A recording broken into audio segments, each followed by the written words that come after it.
प्रेम से बोलो श्री कृष्ण भगवान की जय, भोलेनाथ भंडारी की जय। एक बार बोल दो ना, राधे राधे कृष्णम कृष्णम। प्रिय मित्रों, भक्तों, भगवान से प्रेम करने वाले मेरे दर्शक, सुनने वाले मेरे भाई बहन और भगवान श्री कृष्ण के भक्त, पिछले धारावाहिक में हमने आपको बतलाया था। मैं थोड़ा सा एक लाइन पिछली याद दिलाने के माध्यम से आपको याद दिलाता हूँ। तात्पर्य महाराज, ना कुल समाप्त होगा ना ही मुक्ति मिलेगी यदि हम सबका, यानी कि पिछले एपिसोड में, यदि हम सबका पतन अपने हाथों से कर दें तो या पूरा परिवार रिश्तेदारों का अंत हो जाए, तब तो हम मुक्त हो जाएंगे। यानी कि सूक्ष्म प्राणी ने पिछले एपिसोड में, पिछले धारावाहिक में उसने क्या कहा था कथा में, उसने कहा यदि मैं अपने हाथों से, जैसे पूरे परिवार सुसाइड कर ले, जो रिश्तेदार हैं जो रह गए हैं उनको सबको मार दिया जाए, उसका कहने का प्रश्न ये था, तो फिर तो हमें मुक्ति मिल जाएगी, फिर तो पिछले सब आगे पीछे के सब समाप्त हो जाएंगे। लेकिन उसके बाद भगवान श्री कृष्ण ने क्या कहा उत्तर में, वो सुनिए। भगवान उपवाच, हे सूक्ष्म प्राणी, आपकी सोच बिल्कुल गलत है। तुम्हारा मतलब अकाल मृत्यु से है। सुसाइड करने का मतलब होता है अकाल मृत्यु। यदि प्राणी दुखों से हार मानकर खुदकशी कर लेता है और वो ये सोच कर खुदकशी कर लेता है, उसको मूढ़ी कहते हैं, यानी कि मूर्ख कहते हैं। वो सबसे बड़ा मूर्ख होता है। यदि मरने से मुक्ति मिल जाए तो ये संसार कभी का खत्म हो चुका होता।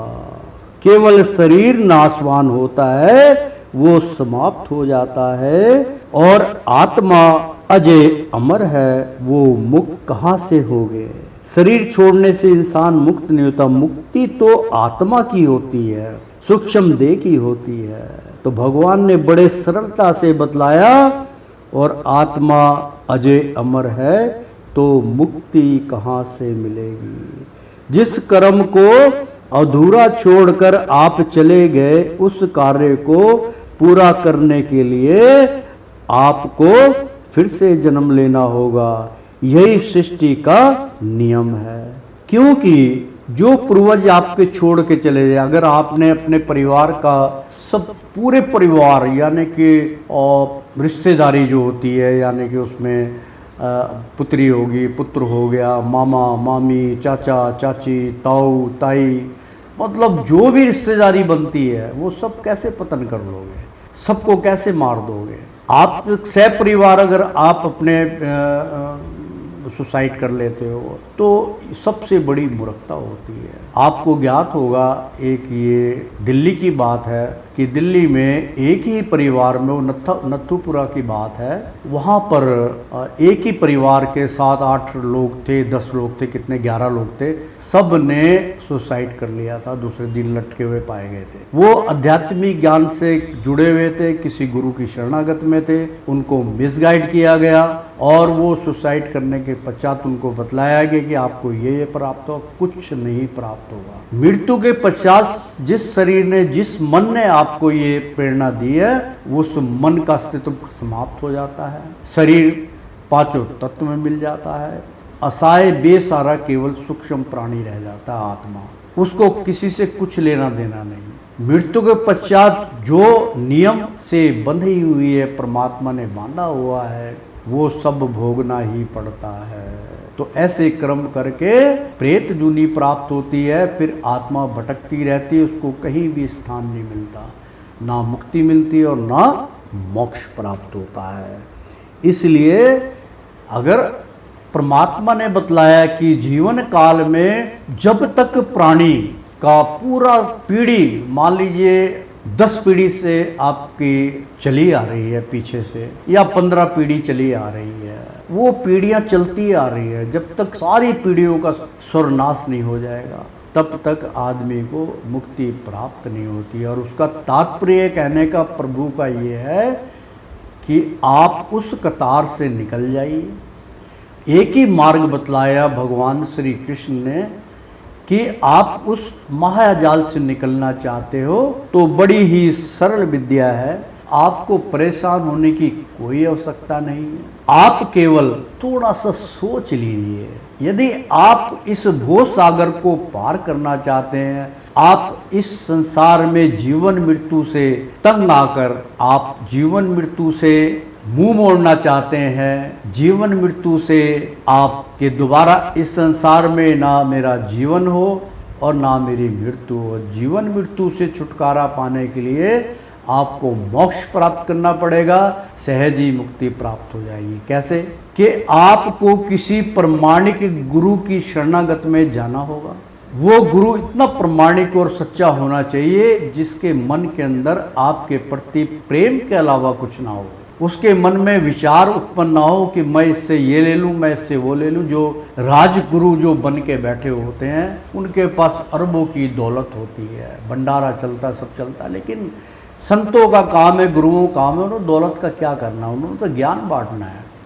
वो आपको मार्गदर्शन देंगे और ऐसे नामदान की दीक्षा देंगे कि वो उनकी पावर होनी चाहिए कि वो कतार में से आपको लाइन से निकाल दें। ऐसा अनुभवी जीवन में गुरु होना चाहिए।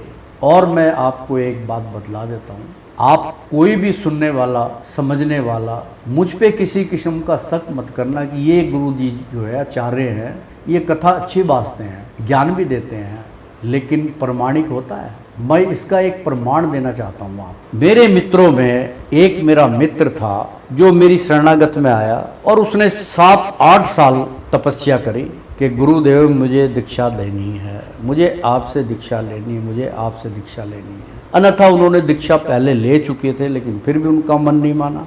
मैंने कोई बात नहीं, तो हम 10वें द्वार की भी दीक्षा दे देते हैं और वैसे भी उनको दीक्षा देते हैं। तो पहले हमारा नियम होता है कि हम उस प्राणी को पहले तो हम उसको दीक्षा देते हैं जो भरपूर 30-32 साल का हो चुका हो, उसको हम ज्ञान प्रदान करते हैं, दीक्षा देते हैं। वो किसी भी जाति का हो, किसी भी जाति धर्म से ताल्लुक हो, हमें उससे कोई लेना देना नहीं है। हम उसको बराबर भाव से दीक्षा देते हैं, मतभेद नहीं करते। और एक ऐसे ही व्यक्ति को जो अदर कास्ट में था, मैं बताऊंगा नहीं आपको कि वो किससे बिलोंग करते थे, तो मैंने कहा ठीक है जी, मैं आपको दीक्षा दे दूंगा। उनका नंबर आया, बुलावा आ गया हरि का। हरि कहने लगे कि जाओ उनको दीक्षा दो। तो हमारे दीक्षा देने का एक बहुत बड़ा नियम है। सबसे पहले हम उसको जनेऊ धारण कराते हैं, पंडित बनाते हैं और उसके पिछले जो कर्म होते हैं जैसे कि मदरा, मांसाहारी भोजन वगैरह वगैरह, जो हमारी आध्यात्मिकता से परे है। हमारे नियम में कोई हर चीज़ का प्रतिबंध लगता है, लोग जो लगाते हैं, गुरु लोग लगाते हैं। हमने किसी चीज़ का प्रतिबंध नहीं लगाया, केवल मांस, मदरा, बीड़ी, सिगरेट, तंबाकू हमारे और पर नारी। पहले उससे हम ये कबूल करा लेते हैं कि आप पर नारी की तरफ अपनी दृष्टि नहीं डालेंगे, आप मदरा नहीं पिएंगे, आप मांसाहारी। अगर इससे पहले आपने सब कुछ सेवन किया, हम वो सब समाप्त कर देंगे, तब तो आपको दीक्षा मिलेगी। अगर आपने वो स्वार्थ नहीं छोड़ना, वो स्वाद नहीं छोड़ना, तो आपको दीक्षा नहीं मिलेगी। उन्होंने कहा नहीं जी, हमें तो दीक्षा लेनी, हम इस सब चीज़ का त्याग कर देंगे। फिर हमने उनको सबसे पहले पंडित बनाया, विद्वानता बनाया कि अब आज से आप पंडित हो गए हैं, आप मीट मांस किसी चीज़ का उपयोग नहीं करेंगे। और उसके बाद अग्नि को साक्षी मान के फिर हम उसको दीक्षा देते हैं, नामदान की दीक्षा देते हैं। और हम उसकी उंगली पकड़ के परमात्मा के समक्ष कि आज से तुम्हारे पिछले गुनाह सारे समाप्त हुए, सारे कर्म तुम्हारे आज अग्नि में भस्म हो गए। अब आज के बाद तुम्हारा हाथ जो है हरि के हाथ में पकड़ा दिया। मैंने कहा ये पावर हम आपको दिखा देंगे कि वास्तव में, जब भी तो मैं बार बार कहता हूँ कि सत्संग को बड़े ध्यान से सुनो, बहुत कुछ मिलेगा। हमने उस प्राणी का हाथ परमात्मा के हाथ में पकड़ा दिया तो शंका का विषय बन गया ना। वो उसके मन में एक शंका आ गई कि यार गुरुदेव ये बोल रहे हैं, क्या ऐसे वास्तव में होता है? क्या मेरे हाथ जगन्नाथ ने थाम लिए होंगे? मैंने कहा इसका प्रमाण मैं आपको दूंगा और आपको स्वयं प्रमाण इसका मिल जाएगा। दीक्षा लेके वो बहुत प्रसन्न हुआ और वो चला गया। उसी रात्रि को प्रमाण मिलता है। जो भी दीक्षा लेगा उसको रात को प्रमाण मिलेगा। भगवान के दर्शन हो सकते हैं और सारी उनकी विपदा खत्म हो सकती है। तो उस व्यक्ति ने क्या देखा, मेरे को बतलाया उसने, गुरुदेव मैंने ये देखा। उसने देखा कि मैं खड़ा हुआ हूँ और मेरे जो पूर्वज हैं जो इस संसार से मुख मोड़ चुके हैं, जो इस संसार से जा चुके हैं, वो सारे के सारे कहते हैं मेरे पिताजी, मेरे दादाजी, मेरे मामा जी जो पूरे हो गए रिश्तेदारी में, तो 6, 7, 8 बंदे, 10 बंदे कहते सारे के सारे 15, 20 बंदे, उनके पीढ़ी, दादा के भी पिता, उनके पिता, वो सारे कहते पूरा का पूरा एक पंच समझ लो जो होता है, वो सारे के सारे एकत्र हो गए और अपने में से मतलब इतने 20-25 की सभा थी पूरी, उसमें से मैंने देखा कि मैं अलग खड़ा हूँ। और जब मैं लाइन में खड़ा हो रहा था तो मेरे को धुतकार के कहा उन्होंने, ओए तू तो पंडित हो गया है, तेरा हमारे से कोई लिंक नहीं है, चल निकल जाए यहाँ से बाहर। तो उन्होंने उसको धक्के दे के बाहर निकाल दिया कि अब तेरा हमारे से कोई लिंक नहीं है, तू गुरु की शरणागत में चला गया है, तू पंडित हो गया है, तूने जनेऊ धारण कर लिया, अब हमारे से कोई लिंक नहीं है, निकल जाए यहाँ से। ये उस व्यक्ति ने मेरे को बात बतलाई। तो मैंने उसको कहा, भाई देखो, मैंने दीक्षा देने से पहले कहा था कि मैंने आपका हाथ जो हरि के हाथ में पकड़ा दिया, तो तुम्हारी जो दर पीढ़ी चली आ रही है, जो तुम्हें मोक्ष के मार्ग में बाधा करेगी, मुक्ति नहीं मिलेगी। तो मैंने कहा सहज ही प्रभु ने आपका हाथ पकड़ा और आपको मोक्ष प्राप्त होगा, मुक्ति प्राप्त होगी, थोड़ा यत्न करना पड़ेगा बस। तो इस प्रकार से सहज ही मुक्ति का मार्ग उसको मिल गया। इसलिए आप लोग भी गुरु की शरणागत में जाइए, लेकिन किसी प्रमाणिक के गुरु की शरणागत में जाओ। जो आजकल देखा जैसे उनकी शरणागत में जाने का कोई फ़ायदा नहीं है। अपना पैसा, अपना धन अपने लिए रखो। गुरु की शरणागत में जाना है, गुरु की सेवा करनी है, गुरु के भाव देखने हैं, जाइए। गुरु लालची थोड़ा होता है, असली गुरु तो वो है। ज्ञान लीजिए। अब लोग अपना घर बार बेच के, अपने बोरिया बिस्तर बांध के और उनकी शरणागत में चले जाते हैं। वो कहते हैं क्या लेके आए हो? महाराज मैंने ये बेचा है, मेरे पास ये 10 लाख रुपए पड़ा है। अच्छा ठीक है, ये जमा कर दो इसको। वो जमा कर लेते हैं, अच्छा रहो, लंगर खाओ, पानी पियो, काम करो, लेकिन उसका आपको कोई बेनिफिट नहीं मिलने वाला, उसका कोई फायदा नहीं होगा, आप तो वहीं के वहीं हैं। इसलिए परमात्मा ने कहा कि इन कामों के लिए अगर आपको मोक्ष चाहिए तो जीते जी मोक्ष की प्राप्ति करो। मुक्ति का मार्ग प्रभु बतला ही रहे हैं। तो प्रेम से बोलो श्री कृष्ण भगवान की जय। तो परमात्मा ने कहा यही सृष्टि का नियम है। सूक्ष्म प्राणी बोला मेरे स्वामी इसका कोई उपाय, ताकि सहज ही हम इस जीवन मरण से मुक्त हो जाएं। कृपया हमारे संसार वासियों पर दया करके कोई उत्तम उपाय बतलाइए। सूक्ष्म प्राणी को जब सत्य का ज्ञान प्राप्त हुआ तो सूक्ष्म प्राणी ही प्रभु से, क्योंकि सामना हो रहा है प्रभु से, तो प्रभु से आग्रह कर रहा है कि जो मेरे प्राणी पीछे तड़फ रहे हैं आपके दर्शन के लिए, ज्ञान के लिए, उनको कृपा करके मुक्ति का कोई मार्ग बतलाइए। तो हरि उवाच, भगवान बोले, जब हरि बोले ना ना ना भिक्षु भिक्षा ना मिले, यानी कि भगवान श्री कृष्ण कहने लगे भाई तुम बड़े चतुर निकले। हरि उवाच, जब हरि बोले ना ना ना भिक्षु भिक्षा ना मिले, क्योंकि वहां तो भिखारी बना खड़ा है कि मेरे को एक बारी भिक्षा मिल जाए। तो भगवान ने कहा ना ना ना भिक्षु भिक्षा ना मिले। यथार्थ प्रकाश स्वरूप भगवान श्री कृष्ण हरि हरि बोल उठे, हे असहाय प्राणी तेरा यह जन्म व्यर्थ हुआ, क्योंकि तू देवनगरी से इस मृत लोक में पूजा रचना और सदैव ईश्वर को अपने आप में अर्पण करने के लिए आया था, ताकि परम सत्य को जान सके और इस जन्म मृत्यु के बंधन से हमेशा के लिए मुक्त हो जाए। क्योंकि यहाँ भगवान श्री कृष्ण ने बहुत ही अच्छा उपदेश दिया है। वो ये कहते हैं कि मृत्यु के पश्चात आपको कुछ नहीं मिलेगा, केवल कर्मों का फल मिलेगा, जत करे मत फल पावे। भगवान कहने लगे, सूक्ष्म प्राणी, आज तुम मेरे से गुहार लगा रहे हो कि मेरे को जन्म नहीं चाहिए, तब आप वादा करके देवनगरी से इस लोक में आए, मृत लोक में आनंद प्राप्त करने के लिए नहीं आए थे आप। वो तो आपका मोह था, आपको मोह जाल में फंसाया गया था। उस वक्त हम बतलाते हैं आपने क्या वादा किया था हरि से। जब तुमने कहा कि मैं सत्य को जानना चाहता हूं, मैं प्रभु की शरणागत में जानना चाहता हूं, मैं जब चाहूं जब भगवान श्री कृष्ण से वार्तालाप कर सकूं, जब जी चाहूं देवियों से मिल सकूं, शक्तियों से मिल सकूं, ऐसा आपने वादा किया था। तो भगवान की जो प्राप्ति है, भगवान की जो भक्ति है, वो आपको देवलोक में भी प्राप्त नहीं है, किसी लोक में प्राप्त नहीं है, केवल गौलोक में प्राप्त है। लेकिन गौलोक में बहुत ही कठिन है जाना। इसलिए कर्मों के अनुसार आपको सारे लोग घुमाए जाएंगे, लेकिन स्थान आपको रहने का कहीं नहीं मिलेगा। जीते जी ही आपको अपने लिए स्थान बनाना पड़ेगा कि मृत्यु के पश्चात मैं कहाँ रहूँगा। इस बात को आप हमेशा सदैव ध्यान रखिए।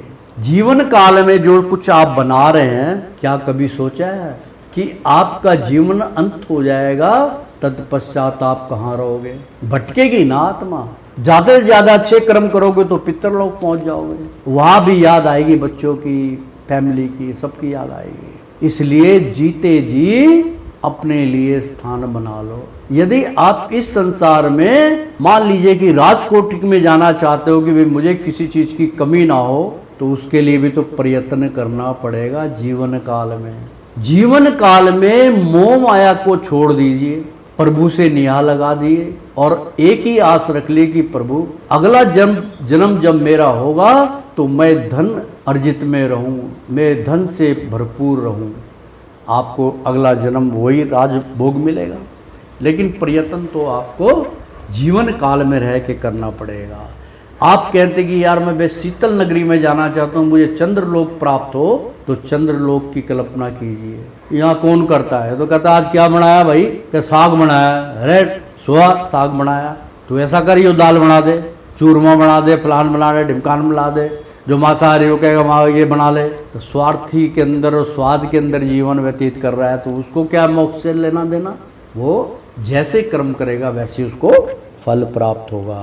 तो भगवान ने मतलब बतलाया कि ताकि परम सत्य को जान सके, यानी कि जब आदमी, क्योंकि एक महत्वपूर्ण उन्होंने बात यहाँ पे बतलाई थी कि जब आप किसी भी लोक में रहें, चाहे आप 14 लोकों में से किसी लोक में हैं, यदि आप भगवान से मिलना चाहते हैं, उनकी आराधना करना चाहते हैं, उनकी भक्ति करनी चाहते हैं, तो आज इस घोर कलयुग में बड़ा ही सहज है। पहले तो सहज इसलिए है कि मानव की आयु इस संसार में 120 वर्ष आकी गई है। 120 वर्ष से ऊपर बहुत कम जो है साधु संत कोई होगा भक्ति विलीन में जिसकी 120 की आयु पूरी करके वो शरीर को छोड़ता है, अन्यथा कोई 90 साल, 95 साल, 100 साल, 105, 110 में शरीर का मतलब त्याग कर दे। तो इसलिए पीछे जो आयु थी वो कई कई हजार वर्ष की आयु हुआ करती थी, हर चीज़ की, वृक्ष भी, उसकी भी। उस हिसाब से युगों के साथ तो चीज़ घटती गई और घटने के बाद आज आयु हुई 120 वर्ष। तो भगवान जब दर्शनार्थ होंगे तो समझ लीजिए कि 120 वर्ष के अंदर ही अंदर आपको दर्शन दे सकेंगे। इसलिए कम समय में ईश्वर के आपको दर्शन प्राप्त हो जाएंगे, ठीक है। और भगवान की मर्जी के बिना आप भक्ति भी प्रदान नहीं कर पाएंगे। उसके लिए एक सहज उपाय मैं आपको बतला देता हूँ कि यदि आप इस भूमंडल से निकलना चाहते हो कि जी मेरा मन जो है वो टिकता नहीं है, आपने सत्संग का है, जब तक तो सुना, जब तक तो ठीक है, उसके बाद फिर मन भटक जाता है, फिर ये हो जाता है, फिर सोच में ज़िंदगी विचार, कभी कोई मुझे टीस मारता है घर के अंदर, कोई टोचन करता है, कुछ करता, मैं परेशान हूँ। सारी परेशानियों से आपको मुक्ति मिल जाएगी। जहाँ कहीं भी आपके आस पड़ोस में, मंदिर के बाहर, किसी परिसर में, कहीं पे भी भागवत कथा अगर चल रही हो तो आप उसका अमृत पान कीजिए। मैं आपको आश्वासन दिलाता हूँ कि आप सहज ही सारे दुखों से मुक्त हो जाएंगे और मुक्ति का मार्ग आपको प्राप्त होगा। सबसे सहज मार्ग है। तो जहाँ कहीं भी भागवत गीता हो वहाँ पे वो उसका समय होता है कि 1 घंटा पाठ चलेगा, आधा घंटा पाठ चलेगा। 7 अध्याय में, क्योंकि कोई तो होता है 18 अध्याय भी चलाता है, कोई 14 अध्याय भी करता है, लेकिन संपूर्ण अध्याय जो होता है गीता का वो 7 दिन के अंदर संपूर्ण करना पड़ता है। 7 दिन के अंदर आपको सारे मार्ग मिल जाएंगे। तो प्रेम से बोलो श्री कृष्ण भगवान की जय। तो मानुष जन्म जो है वो सबसे बड़ा दुर्लभ है। और बता दूं मैं आपको कि यदि आपने परमात्मा से मिलना है, भगवान के दर्शन करने हैं, तो कोई भी प्राणी, चाहे वो सूक्ष्म है, चाहे वो प्रेत आत्मा में है, चाहे वो किसी और लोक में है, यदि ईश्वर की आराधना करना है, ईश्वर के दर्शन करने हैं, तो आपको इस मृत लोक में जन्म लेना पड़ेगा। ये परमात्मा का नियम है। जितने भी देवता गण थे, भगवान विष्णु नारायण, वो भी पाताल लोक में जल के अंदर उन्होंने अपना वास किया, वहाँ भी वो भक्ति में विलीन हुए। भगवान शिव भोलेनाथ भंडारी, उन्होंने कैलाश पर्वत के ऊपर तप किया। माता पार्वती ने भी वहाँ पे तप किया। भगवान राम आए, भगवान राम ने भी भोलेनाथ की जो है वो आराधना की और भगवान विष्णु की आराधना की और नमन करते थे उनको। तो वो किसको नमन करते थे? इतना बड़ा रहस्य ना तो कोई खोलेगा ना कोई बतलाएगा, लेकिन हम सहज ही बतला देते हैं, क्योंकि हमारे गुरुदेव भगवान श्री कृष्ण वो तय दिल से प्रेम करते हैं, उनसे हम आज्ञा ले लेते हैं, तो बांटने में कभी पीछे नहीं हटते।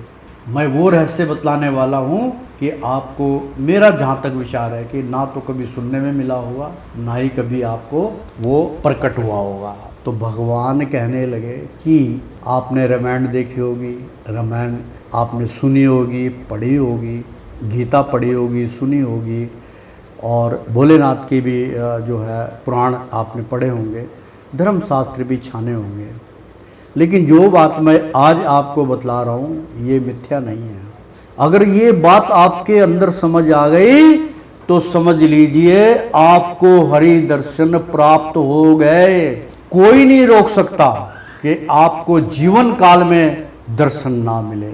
मैं बताता हूँ, आप ध्यान से सुनियो मेरे भक्तों, मेरी माताएं, मेरी बहनें, मेरे बच्चे, बुजुर्ग माताएं बहनें, सब इस प्रसंग को सुने। और जितनी भी सूक्ष्म आत्माएं हैं वो सब के सब आसपास, लाखों में मैं गिनती नहीं कर सकता हूँ, इतनी रूह मेरे आगे पीछे देख रहा हूँ मैं उनको स्पष्ट। वो इस प्रसंग को सुनने के लिए बेताबी से इंतजार कर रहे हैं जो मैं अब आपको बतलाने वाला हूँ। तो ध्यान से सुनिए, अपना ध्यान एकाग्र कर लीजिए। सर्वप्रथम कितने ही मार्ग बतला रहा हूँ, ये भी एक ऐसा मार्ग आपको बतला रहा हूँ, अगर ये बात आपके अंदर ग्रहण कर गई तो समझ लो आपको हरि के दर्शन प्राप्त हो गए, भोलेनाथ के दर्शन प्राप्त हो गए। जिसके चाहे उसके दर्शन आपको प्राप्त हो जाएंगे। इसका सबसे बड़ा मैं परिचय दे रहा हूँ, उदाहरण दे रहा हूँ। रामायण देखी आपने?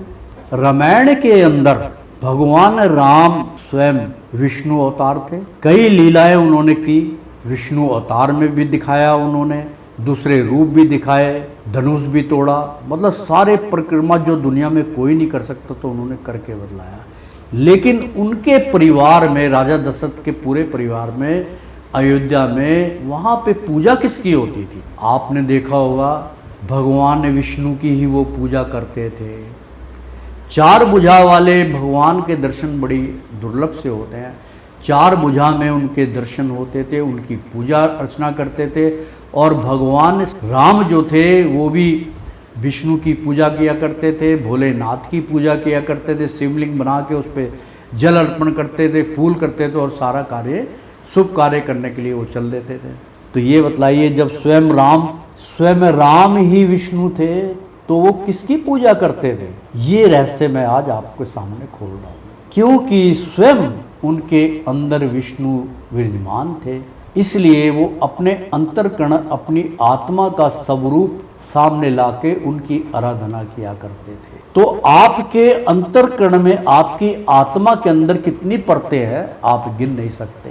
आत्मा का विशेषण क्या होता है? मान लीजिए आपकी आत्मा है, आत्मा में जब ध्यान करोगे तो उसका स्वरूप बिल्कुल आपकी तरह है, लेकिन उनके जो दर्शन होंगे, आप चौकड़ी मार के, पालथी मार के बैठे होंगे, दोनों हाथ आपके घुटने पर होंगे और संपूर्ण रूप से आपने कुछ भी तन में धारण नहीं किया होगा, लेकिन नगनता नहीं होगा शरीर, सर पे बाल नहीं होंगे आपके, और चोला ऐसा लगेगा जैसे एक अग्नि के बाद जो कलर थोड़ा सा नारंगी और पीला होता है, ऐसी आभा लिए आपका शरीर बैठा होगा, बिल्कुल आपकी तरह है।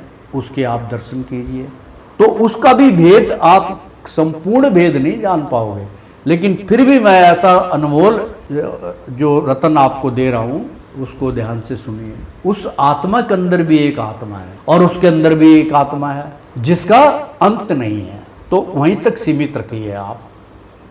वो क्या है? वही हरि महाराज है। जब आपने उनका साक्षात्कार कर लिया, पहले आत्मा का साक्षात्कार करो।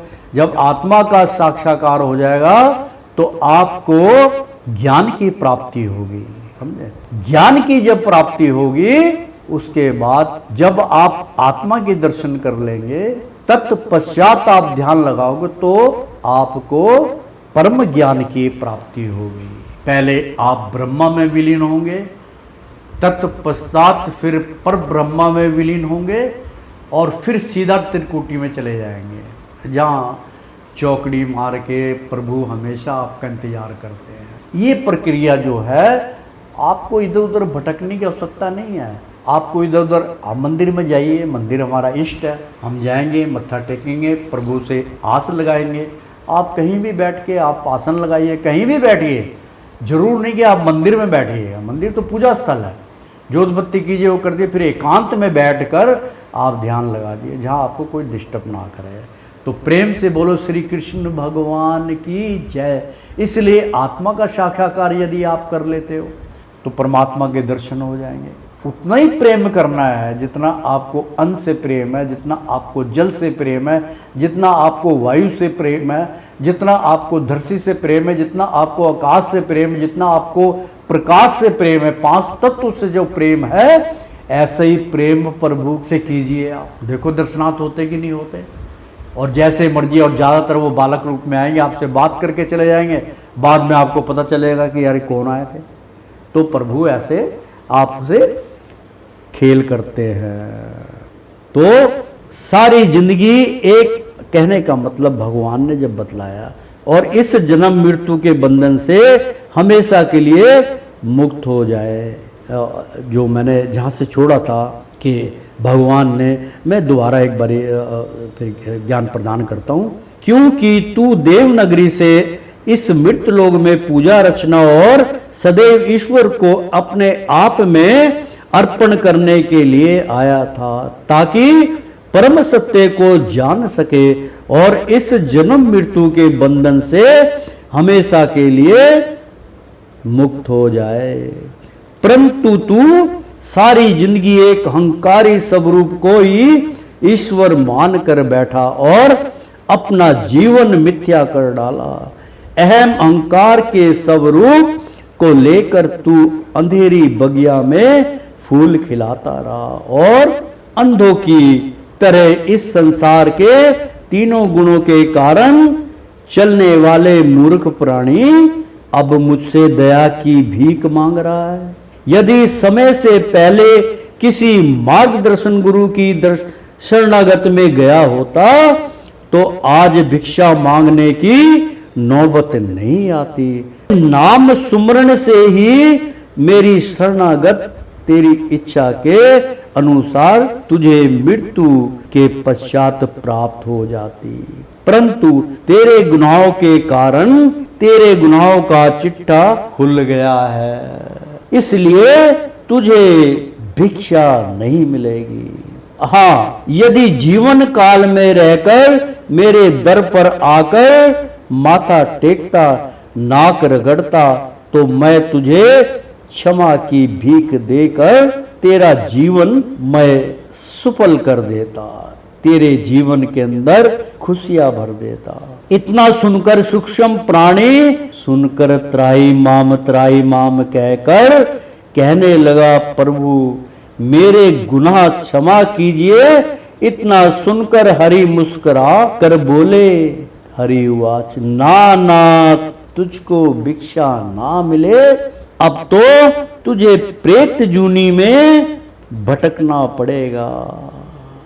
उसके बाद मुक्ति पाने के लिए किसी धार्मिक स्थल में बैठकर हरि उच्चारण सुनना होगा, जब जाकर तुझे किसी जूनी में जाने की इजाजत मिलेगी, इसलिए दंड तो भोगना होगा।